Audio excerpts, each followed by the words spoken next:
Hello, नमस्कार और आदाब सब दोस्तों को। आपके दोस्त और गाइड इरफान की तरफ से एक बार फिर आपके साथ आपके अपने चैनल एस्ट्रो एश्योरेंस पर। नॉर्मली हम ऐसे इवेंट्स के लिए तैयार होते हैं। मिसाल के तौर पर अगर आप किसी एग्जाम में बैठे हैं और अगर एग्जाम बहुत अच्छा नहीं गया तो हमें पता होता है कि हम बहुत ज्यादा स्कोर नहीं करेंगे, और अगर वो बिल्कुल बेकार गया हो तो हम ये भी सोच सकते हैं कि हम पास नहीं होंगे या बाल बचेंगे या मुश्किल से पास होंगे। मगर हमारी जिंदगी में कुछ मसले ऐसे भी होते हैं जो एक्सपेक्टेड इवेंट्स में, इमरजेंसी पैदा करने वाली सूरतों में और अचानक वाक़ियों में होते हैं, जिनमें हमें सोचने के लिए वक्त मिलता है, जहां हम थोड़ा गौर कर सकें, वो अलग मसला है। मगर जब कोई इमरजेंसी सिचुएशन हो जहां अचानक हमें अहम फैसले लेने होते हैं, कभी कभी क्रिटिकल फैसले, तो वो चीज बन जाती है जिसमें हम पर बहुत ज्यादा प्रेशर होता है और कभी कभी ये सही नहीं होता। कभी कभी इन मुश्किल वक्तों में फैसले लेना आसान नहीं होता। तो मिसाल के तौर पर अगर आप किसी डॉक्टर के पास जाते हैं और आपको पता है कि आपके खानदान में शुगर की हिस्ट्री है या दिल की बीमारी की हिस्ट्री है, तो दिल के किसी कोने में आपको सब कॉन्शियसली मालूम होता है कि आपको कभी न कभी, शायद जिंदगी के बाद के हिस्से में, ये चुनौती झेलनी पड़ सकती है। और अगर डॉक्टर कहे, यार तुम्हारे खानदान में शुगर है और इस रिपोर्ट के मुताबिक तुम्हें शुगर है और तुम्हें या वो इलाज कराने की जरूरत है, तो ये इतनी अनएक्सपेक्टेड बात नहीं है। और हालांकि उस वक्त खबर तुम्हें मिल गई, मगर मन ही मन तुम कुछ न कुछ अंदाजा लगा ही रहे थे, वरना हमें कम से कम सोचने के लिए थोड़ा वक्त तो मिलता है। या फिर अचानक तुम्हारी तबीयत खराब हो, तुम्हें स्ट्रोक पड़े या कुछ ऐसा हो, शायद डॉक्टर कहे तुम्हें हल्का हार्ट अटैक हुआ है, और जब तक रिपोर्ट आती है और उसके बाद भी अगर डॉक्टर कहे कि तुम्हें एक्स ट्रीटमेंट या वाई ट्रीटमेंट करानी है, तो तुम्हारे पास 2 हफ्ते, 3 हफ्ते, 4 हफ्ते सोचने को होते हैं। ये अचानक वाक़िया है, मगर कम से कम फैसला करना थोड़ी देर के लिए टल जाता है। मगर कुछ ऐसे वाक़ियात भी होते हैं जहां तुम्हें कहा जाता है कि ये चुनौती है, ये मसला है और तुम्हें अभी या एक दिन के अंदर फैसला लेना है। तब ये एक बड़ी चुनौती, बड़ा मसला बन जाता है, खासकर जब डॉक्टर कहे ये चुनौती है और तुम्हें फौरन ऑपरेट कराने की जरूरत है, या दिमाग में चोट लगी हो और फौरन ऑपरेशन कराना हो, कुछ ऐसा। तब ये ऐसी चीज होती है जो तुम्हें रिएक्ट करने के लिए बिल्कुल वक्त नहीं देती। कभी कभी ये वाक़ियात किसी एक्सीडेंट, फायर फाइटिंग सिचुएशन या गिरने से जुड़े हो सकते हैं, और फिर कोई ऐसी चीज होती है कि तुम सब कुछ छोड़कर के उसी पर ध्यान दो।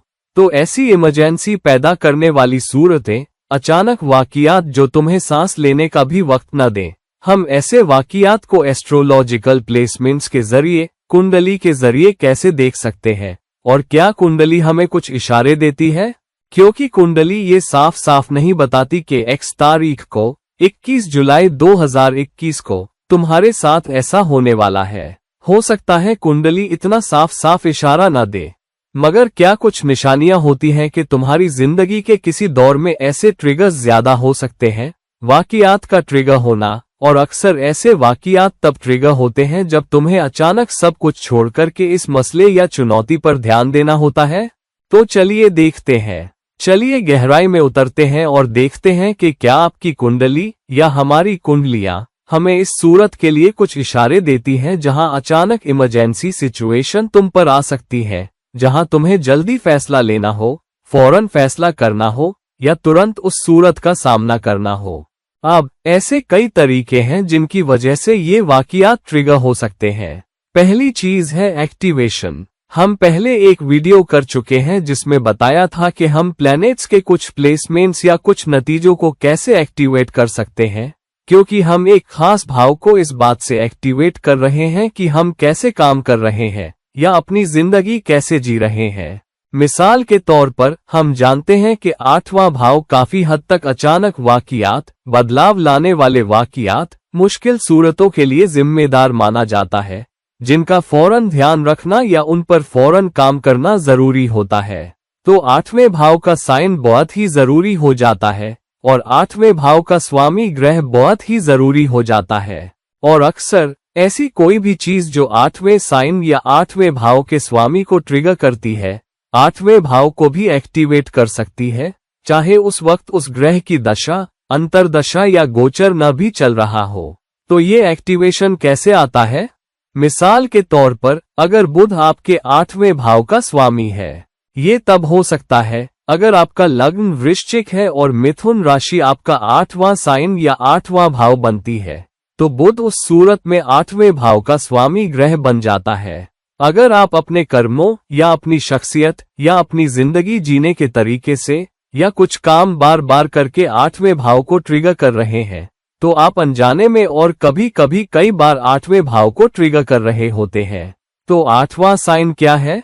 यहाँ वृश्चिक लग्न के लिए मैं ये उदाहरण के तौर पर ले रहा हूँ। अलग अलग लग्नों के लिए अलग अलग साइन 8वें भाव पर होंगे, तो वे 8वें भाव को अलग तरीके से ट्रिगर कर सकते हैं। तो यहाँ वृश्चिक लग्न के लिए मिथुन राशि 8वां साइन बनती है और मिथुन संचार और कोशिश और स्वयं के उद्यम का साइन है और उसका स्वामी बुध है। तो अगर आप नियमित रूप से कुछ ऐसा कर रहे हैं जो या तो संचार के जरिए स्वयं के उद्यम से जुड़ा है या फैसले लेने से, तो वो 8वां भाव ट्रिगर हो सकता है। अब हम रोजमर्रा में बातचीत करते रहते हैं, तो 8वां भाव रोज ट्रिगर नहीं होता, मगर अगर कोई काम है जो तुम्हें करना है और तुम उसे टाल रहे हो, उस पर बहुत वक्त ले रहे हो, या तुम किसी चालाकी भरी छल कपट वाली बातचीत के जरिए उससे बचने की कोशिश कर रहे हो और उससे बच निकल रहे हो, तो क्योंकि तुम कुछ असामान्य कर रहे हो, अलग चीजें कर रहे हो और तुम दुष्ट तरीके, दुष्ट संचार, छल कपट के जरिए अपनी कोशिशों में कट शॉट ले रहे हो, जो मिथुन तीसरे भाव का स्वामी होने की वजह से दिखाता है। या तुम बहुत आलसी हो रहे हो, तुम कोशिश नहीं कर रहे, मगर कुछ है जो तुम्हें करना है, जैसे सेहत अहम है, तुम फैसला नहीं ले रहे। बुध तुम्हारे फैसले लेने और तुम्हारे चुनावों पर भी नियंत्रण रखता है। तुम किसी ऐसी चीज पर काम नहीं कर रहे जिस पर काम करना जरूरी है, या तुम अपने संचार में गैर इथिकल या दुष्ट बनने की कोशिश कर रहे हो, या कोई वायदा कर रहे हो जिसे तुम पूरा करने का इरादा नहीं रखते। तब तुम 8वें भाव, 8वें साइन को नेगेटिव तरीके से एक्टिवेट कर रहे हो। तब जब 8वां भाव नेगेटिव तरीके से ट्रिगर होता है, एक अचानक वाकया, एक इमरजेंसी वाली सूरत, जहां तुम्हें सब कुछ छोड़ना होता है, सब गिरा देना होता है, और फिर तुम्हें अभी फैसला लेना होता है क्योंकि तुम किसी फैसले पर सो रहे थे, तुम कोशिशों पर सो रहे थे, तुम अपनी बातचीत में सही काम नहीं कर रहे थे, वो इथिकल काम नहीं कर रहे थे। तब 8वां भाव ट्रिगर होगा और ये तुम्हें रिमाइंडर होगा। तो इस खास सूरत की वजह से, जहां मिथुन 8वें भाव पर है और बुध उसका स्वामी है, और तुम कुछ सही नहीं कर रहे हो, या उसे टाल रहे हो, या समय पर नहीं कर रहे हो, या बहुत वक्त ले रहे हो, या आलसी हो रहे हो, तब 8वां भाव तुम्हें याद दिलाने के लिए ट्रिगर होगा कि तुम्हें इस क्षेत्र का ध्यान रखना है, या इस क्षेत्र को बेहतर तरीके से हैंडल करना है, या इस क्षेत्र के बारे में ज्यादा इथिकल होना है, या अपने संचार, अपनी कोशिशों, अपने चुनावों, और ये कि तुम किस तरह अनैतिक तरीके से चीजों का इस्तेमाल कर रहे हो, उस पर कंट्रोल रखना है। वो बुध और 8वें भाव को अनजाने में नेगेटिव तरीके से ट्रिगर करेगा, जिससे ऐसी सूरतें उभरेंगी जहां इमरजेंसी पैदा करने वाले वाकयात उस पल के लिए तुम्हारी जिंदगी पर कब्जा कर लेंगे और तुम्हें हांफने पर मजबूर कर देंगे। तो ये एक तरीका है जिससे तुम 8वें भाव को नेगेटिव तरीके से एक्टिवेट कर सकते हो, जहां चाहे वो साइन हो या उस साइन के हिस्से, तुम ऐसा कुछ कर रहे हो जो सही नहीं है, सही रवैया नहीं है, सही नहीं है, इथिकल नहीं है, और उस तरीके से नहीं है जिसमें ग्रह या साइन का इस्तेमाल करना चाहिए। तो बिना जरूरत 8वें भाव या 8वें साइन या 8वें भाव के स्वामी को बिना जाने समझे या बिना चाहे एक्टिवेट करने से बचो। और इस तरह अलग अलग लोगों के लिए अलग अलग चुनौतियां आएंगी। मिसाल के तौर पर कर्क लग्न वाले के लिए हम जानते हैं कि शनि आपके 8वें भाव का स्वामी है, और शनि जहां भी रखा है, जब भी तुम उस भाव के क्षेत्रों को एक्टिवेट करते हो, मिसाल के तौर पर कर्क लग्न वाले की अगर शनि चौथे भाव में है, घर और परिवार के भाव में, और अपने घरेलू जीवन में तुम कट शॉट ले रहे हो, अपने परिवार को वक्त नहीं दे रहे, जायदाद के मामलों में कोई दुष्ट काम कर रहे हो, कोई अनैतिक चीज कर रहे हो, टैक्स बचाने की कोशिश कर रहे हो, या अपने परिवार के सदस्यों के साथ बुरा सलूक कर रहे हो, तो तुम 8वें भाव को एक्टिवेट कर रहे हो, क्योंकि शनि 8वें भाव का स्वामी है। अब दूसरी बात, ये भी माना जाता है कि कई एस्ट्रोलॉजी किताबों में लिखा है कि कर्क लग्न वालों की पारिवारिक जिंदगी, शादीशुदा जिंदगी शायद सबसे अच्छी नहीं होती। और अब ये जानते हुए भी, एस्ट्रोलॉजी का पता होने के बाद, कर्क लग्न हो तो तुमने थोड़ी रिसर्च भी कर ली होगी। तुम जानते हो ये कि कई एस्ट्रोलॉजी ग्रंथ कहते हैं कि कर्क राशि वालों की निकाही जिंदगी अच्छी नहीं होती, हमेशा जद्दोजहद रहती है। ये जानने के बाद भी तुम अपने घरेलू जीवन में, अपने निकाही जीवन में, अपने परिवार वालों के साथ पेश आने के तरीके में, अपने जीवन साथी के साथ बातचीत में, अपने घरेलू मामलों को लेकर ज्यादा सही और ज्यादा सावधान नहीं होते हो, तो तुम अनजाने में, बेहोशी में, बिना चाहे 8वें भाव को एक्टिवेट कर रहे हो। फिर तुम्हें अंजाम भुगतना पड़ेगा। 8वां भाव सिर्फ उथल पुथल का भाव ही नहीं है, बल्कि नुकसान का भाव भी है। तो शादीशुदा जिंदगी में नुकसान को अचानक फैसले या हल सुझाने या कपल के सामने आए मुश्किलों को सुझाने का हिस्सा बनना होगा। या 8वां भाव आपके टैक्सेशन, अचानक वाकियात, आग लगना, पैसे खोना भी है। फिर तुम्हें इनमें से किसी भी चीज से नोटिस या चुनौती या मसला झेलना पड़ सकता है। टैक्स अथॉरिटीज तुम पर आ सकती है, या ये कि तुमने टैक्स नहीं भरा और टैक्स का नोटिस आ सकता है। या सेहत अचानक मुश्किल में पड़ सकती है, जीवन साथी की सेहत मुश्किल में पड़ सकती है, ससुराल वालों की सेहत अचानक खराब हो सकती है, जिसकी वजह से तुम्हें दौड़ धूप करनी पड़े, क्योंकि जीवन साथी के माँ बाप भी तुम्हारे माँ बाप जैसे होते हैं और तुम्हारे करीबी। तो बिना जरूरत 8वें साइन और 8वें भाव को एक्टिवेट मत करो, खासकर अगर तुम्हें पता है कि तुम्हारी कुंडली में वो कौन सा साइन है, कौन सा स्वामी है। सावधान रहो, स्वामी ग्रह जहां भी रखा है, उस भाव के क्षेत्रों का ध्यान रखो, और जो भी साइन 8वें भाव पर हो, अपने कर्मों में साफ और स्पष्ट रहो। जल्दी से काम करो, अपने कर्मों में इथिकल रहो, और इसे नेगेटिव तरीके से बिना जरूरत ट्रिगर मत करो। दूसरी चीज जो बिना जरूरत या बिना वार्निंग के तुम्हारे 8वें भाव को एक्टिवेट कर सकती है, वो है ग्रहों का गोचर। तो जब भी कोई ग्रह 8वें भाव पर गोचर करता है, 8वां भाव एक्टिवेट हो जाएगा। अब तेज चलने वाले ग्रह जैसे शुक्र, मंगल, बुध और सूर्य जब भी उस पर गोचर करेंगे, तुम्हारे 8वें भाव को एक्टिवेट करेंगे। चंद्रमा हर 27-28 दिन में एक्टिवेट करता रहता है, क्योंकि चंद्र कैलेंडर छोटा होता है और चंद्रमा सब ग्रहों से तेज राशि चक्र में घूमता है। मगर अगर तुम उस ग्रह के क्षेत्रों का ध्यान नहीं रख रहे हो, या जब वो तुम्हारे 8वें भाव पर गोचर कर रहा हो, तो उस ग्रह से जुड़ी चीजों पर कंट्रोल नहीं रख रहे हो, तो अचानक कुछ हो सकता है। मेरा 8वां भाव और चंद्रमा हर महीने तुम्हारे 8वें भाव पर गोचर करने वाला है, और जब भी मौका मिले तुम्हें, खासकर जब चंद्रमा उस भाव से गुजर रहा हो, और तुम्हें कोई मौका मिले कि किसी की मदद करो, किसी को सपोर्ट करो, ज्यादा सपोर्टिव रहो, ज्यादा पोषण देने वाले बनो, दूसरों की मदद करो, किसी के प्रति हमदर्दी ज्यादा दिखाओ, किसी टीम मेंबर या अपने घर में काम करने वाले या अपने नीचे काम करने वाले किसी शख्स या अपनी माँ या अपने परिवार, और तुम उस मौके को गवा रहे हो सपोर्टिव रहने का, पोषण देने का, समझदार रहने का, हमदर्दी जताने का। खासकर जब चंद्रमा तुम्हारे 8वें भाव पर हो, तो चंद्रमा की खासियत क्या है? चंद्रमा इमोशंस के बारे में है। चंद्रमा तुम्हारी पोषण देने की क्षमता के बारे में भी है, और यह कि चंद्रमा तुम्हारे लिए कितना सपोर्टिव बन रहा है। तब चंद्रमा एक ऐसी चुनौती पेश करेगा जहां तुम्हें इमोशनल उथल पुथल होगी। वो कहीं से भी आ सकती है। माँ की सेहत के खराब होने के जरिए आ सकती है, क्योंकि कर्क राशि 8वें भाव पर है और कर्क माँ को दिखाती है।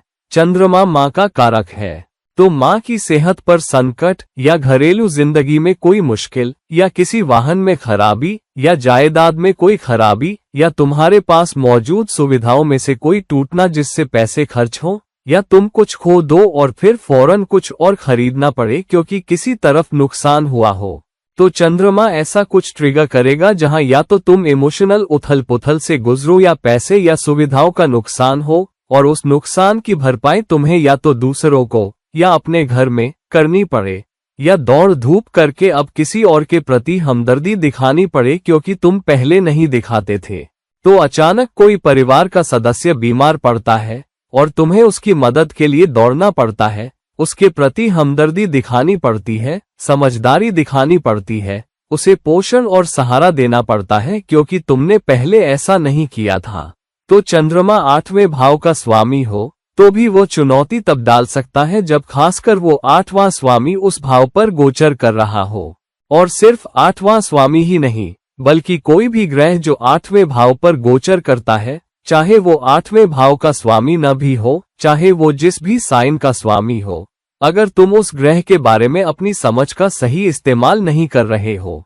बृहस्पति तुम्हारे 8वें भाव का स्वामी है और अब मंगल उस भाव पर गोचर कर रहा है, और तुम आमतौर पर वो इंसान नहीं हो जिसने अपने फैसलों में समझदारी दिखाई हो। तुम हमेशा चालाक इंसान, बहुत तेज तर्रार, अपने फैसलों में धूर्त बनना पसंद करते हो, और बृहस्पति तुम्हारे 8वें भाव का स्वामी है। मिसाल के तौर पर सिंह लग्न वाले के लिए बृहस्पति मीन राशि का स्वामी होने की वजह से 8वें भाव का स्वामी होता है, क्योंकि मीन 8वां साइन होता है। तो यहाँ जब मंगल तुम्हारे 8वें भाव पर मीन राशि पर गोचर करता है, मंगल क्या है? मंगल अचानक वाकिया है, मंगल अचानकपन है, मंगल एक्सीडेंट भी है, मंगल आग भी है, मंगल ब्रेकडाउन और ब्रेकअप भी है, या फिर बीमार पड़ना भी है। कालपुरुष कुंडली में ये लग्न का भी कारक है, तो ये तुम्हारी इम्यूनिटी को भी दिखाता है। तो अगर मंगल 8वें भाव पर मीन राशि पर गोचर कर रहा है और तुम वो शख्स हो जिसने कभी अपने फैसलों में समझदारी नहीं दिखाई, तो ये नेगेटिव अचानक वाकयात को ट्रिगर कर रहा है। अब अगर तुम इसी तरह दुष्ट बने रहोगे तो तुम्हारी सेहत गिरती रहेगी, चुनौतियां आती रहेंगी और तुम्हें नीचा दिखाती रहेंगी। तुम्हारी सारी एनर्जी और पैसे भी चूसती रहेंगी जब तक तुम अपने अंदाज में, खासकर दूसरे लोगों, दूसरों के पैसे, अपनी जिम्मेदारियों, करियर, नौकरी और अपने कर्ज, जब तुमने किसी से पैसे ले रखे हो या किसी पर कोई एहसान ले रखा हो और एहसान वापस करना हो और तुम फिर भी टाल रहे हो, इन सब में समझदारी नहीं दिखाओगे, तब कोई भी नेगेटिव ग्रह, कोई भी मारक ग्रह जो 8वें भाव पर गोचर करता है, तुम्हें अचानक मुश्किल में डाल देगा क्योंकि तुमने समझदारी नहीं दिखाई। तुम धूर्त और अनैतिक रहे, तुम वो इंसान नहीं रहे जिसने भविष्य की ओर देखा और भविष्य की योजना नहीं बनाई। तुम अपनी जिंदगी के कई क्षेत्रों में काफी समझदार नहीं रहे, और अपनी जिंदगी के किसी भी क्षेत्र में मंगल या कोई भी मारक ग्रह उस ग्रह को, उस वाकिया को, उस साइन को ट्रिगर करेगा। तो गोचर बहुत ही जरूरी है, बड़े ग्रहों के लिए भी, भले ही वो 8वें भाव पर गोचर न कर रहे हो, मगर अगर वे 8वें स्वामी पर नियंत्रण रखते हो, तो मिसाल के तौर पर कोई मारक ग्रह 8वें स्वामी की लग्न स्थिति पर गोचर करता है और तुम वो शख्स रहे हो जिसने उस खास ग्रह के क्षेत्रों का ध्यान नहीं रखा, या उस ग्रह से जुड़े मामलों का, या जिसका वो ग्रह कारक है। मिसाल के तौर पर बृहस्पति संतानों का कारक भी है, और सिंह लग्न वाले के लिए, या यहाँ तक के वृषभ लग्न वाले के लिए जहाँ बृहस्पति 8वें भाव का स्वामी है, और तुमने अपनी संतानों को वक्त नहीं दिया, तुम बच्चों के मामलों या बच्चों के मुद्दों पर ध्यान नहीं दिया, तुम अच्छे माँ बाप नहीं रहे, उन्हें ध्यान, वक्त और तवज्जो नहीं दी, तो क्या होगा? जब कोई मारक ग्रह या शनि भी बृहस्पति की जन्म कुंडली स्थिति पर गोचर करता है, बृहस्पति दूसरे भाव में रखा है, और या तो मंगल, राहु, केतु, शनि या सूर्य भी बृहस्पति की जन्म स्थिति पर गोचर करें। मान लो बृहस्पति दूसरे भाव में है और ये ग्रह दूसरे भाव पर गोचर कर रहे हैं, और बृहस्पति 8वें भाव का स्वामी है, तो 8वां भाव फिर से ट्रिगर हो जाता है और पेबैक टाइम होता है। तो संतान का कोई मसला उठ खड़ा होगा जहां तुम्हें सब कुछ छोड़कर दौड़ना पड़ेगा। स्कूल से फोन आता है, प्रिंसिपल कहते हैं आज शाम 5 बजे या कल 4 या 10 बजे मिलना है, जरूर आना, और तुम्हें पता नहीं चलता कि कहाँ चरखी लग गई। तुम्हें सब कुछ छोड़ना होता है, आना होता है, या तुम्हारा बेटा बीमार पड़ता है या बेटी बीमार पड़ती है, या अचानक उन्हें किसी टेस्ट या ऑडिशन में शामिल होना होता है। कुछ ऐसा जहां तुम्हें सब कुछ छोड़कर बच्चे के मामले पर सकारात्मक या नकारात्मक रूप से ध्यान देना होता है, क्योंकि 8वां भाव इसलिए ट्रिगर हुआ क्योंकि उस रिश्ते के कारक को ट्रिगर कर दिया गया। तो गोचर एक तेज असर भी डालेंगे।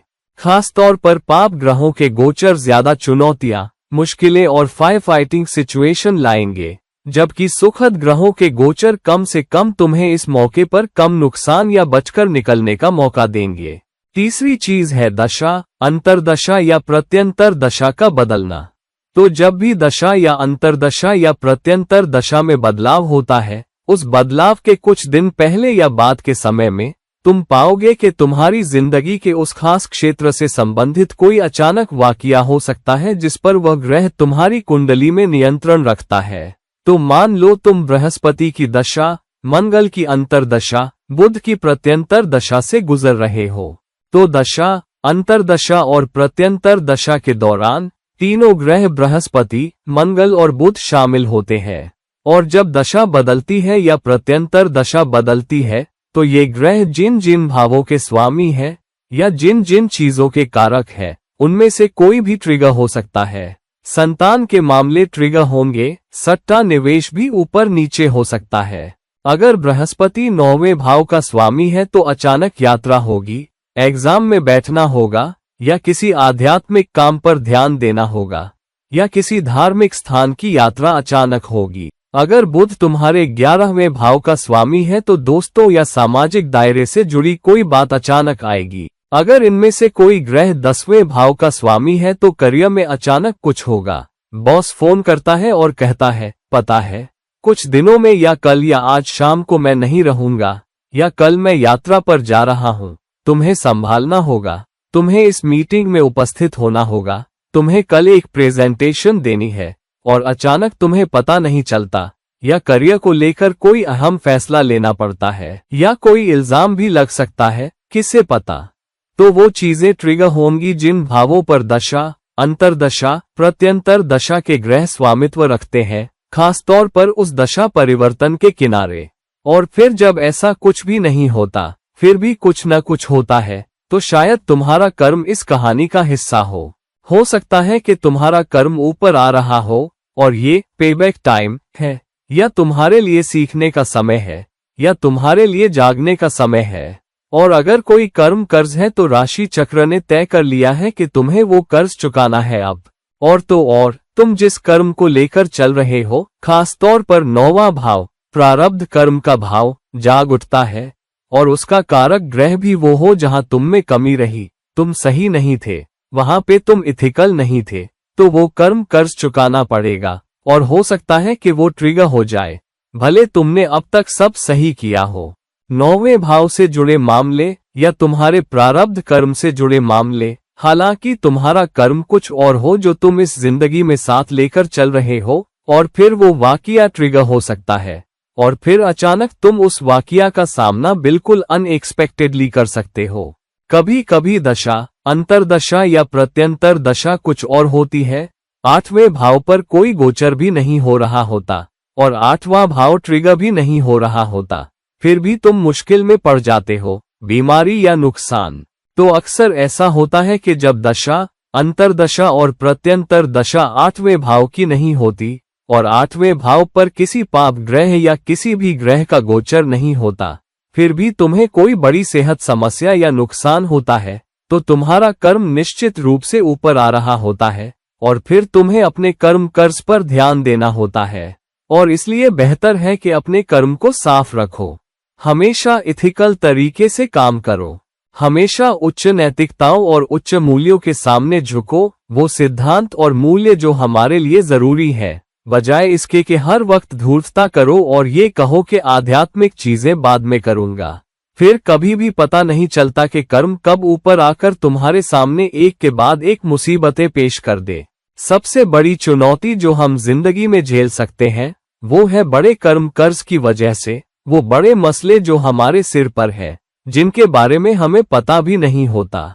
तो ये तब भी हो सकता है जब ऊपर बताई गई कोई चीज काम नहीं कर रही हो, जब कर्म काम कर रहा हो, जब तुम्हारे कर्म कर्ज की पेबैक टाइम हो।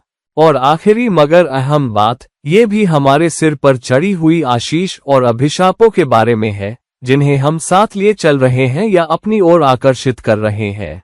तो आम तौर पर माँ बाप का आशीर्वाद, बड़े बुजुर्गों का आशीर्वाद, बुजुर्ग लोगों का, गुरु का आशीर्वाद हमारी जिंदगी में बहुत ही अहम होता है। खास तौर पर पिता का आशीर्वाद और अभिशाप माँ के मुकाबले काफी ज्यादा अहम हो जाता है।